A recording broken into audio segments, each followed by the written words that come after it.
Hello കൂട്ടുകാരെ, ഇനി വരുന്ന എപ്പിസോഡിൽ നമ്മൾ കണ്ടറിയാം നമ്മളെ നിധി അങ്ങനെ കണ്ടെത്തുന്നുണ്ട് നികേഷിൻ്റെ അച്ഛൻ ശരിക്കും ഭാസ്കരനല്ല എന്നുള്ള സത്യം മനസ്സിലാക്കേണ്ടത് ഭാസ്കരനോട് എല്ലാ സത്യങ്ങളും തുറന്ന് ചോദിക്കുന്നുണ്ട്. എന്നിട്ട് ഒരു അമ്പലത്തിൽ വെച്ച് ഭാസ്കരൻ സത്യങ്ങളൊക്കെ പറയുന്നുണ്ട്.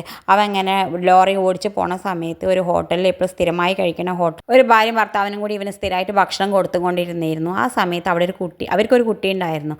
പിന്നെ പോണ സമയമാകുമ്പോഴേക്കും അവളുടെ ഭർത്താവ് മരിച്ചിട്ടുണ്ടായിരുന്നു.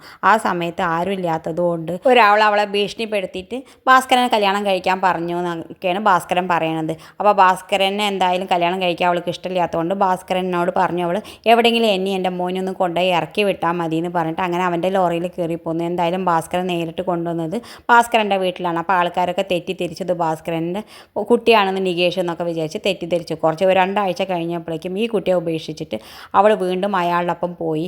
അപ്പോൾ ഈ കുട്ടി അവൻ്റെ അല്ല, എന്നാലും കുഴപ്പമില്ല, അവൻ്റെ കുട്ടിയെ പോലെയാണ് അവൻ വളർത്തുന്നത്. ആ കുട്ടിയുടെ മുഖത്ത് നോക്കിയിട്ട് നിൻ്റെ അച്ഛനും ഇല്ല നിൻ്റെ അമ്മയില്ല എന്ന് പറയാനുള്ള ധൈര്യം അവനില്ലാത്തതുകൊണ്ടാണെന്നൊക്കെ നിധിയോട് സത്യം തുറന്ന് പറയേണ്ടത്. ഇതൊക്കെ കേൾക്കുമ്പോൾ നമ്മുടെ നിധി വിചാരിക്കേണ്ടത് ഇത്രയും നല്ല ആളാണല്ലോ ഭാസ്കരൻ എന്നൊക്കെ വിചാരിക്കേണ്ടത്. അപ്പോൾ എന്നിട്ട് ഭാസ്കരനോട് ഒരുപാട് അവനെ കെട്ടിപ്പിടിച്ചിട്ട് മാപ്പൊക്കെ പറയുന്നുണ്ട്. നിങ്ങൾക്ക് ഇത്രയും നല്ലൊരു മനസ്സുണ്ടെന്ന് ഞാൻ ഒരിക്കലും വിചാരിച്ചില്ല എന്നൊക്കെ പറയണത്. എന്തായാലും ഭാസ്കരൻ പറയണത് അതൊന്നും സാരില്ല മോളെ, നീ വീട്ടിലേക്ക് പോകുന്നൊക്കെ പറയുന്നുണ്ട്. എന്തായാലും നിധി മനസ്സിലാക്കേണ്ടത് ഭാസ്കരൻ ഒരു പാവാണെന്നൊക്കെ മനസ്സിലാക്കേണ്ടത്.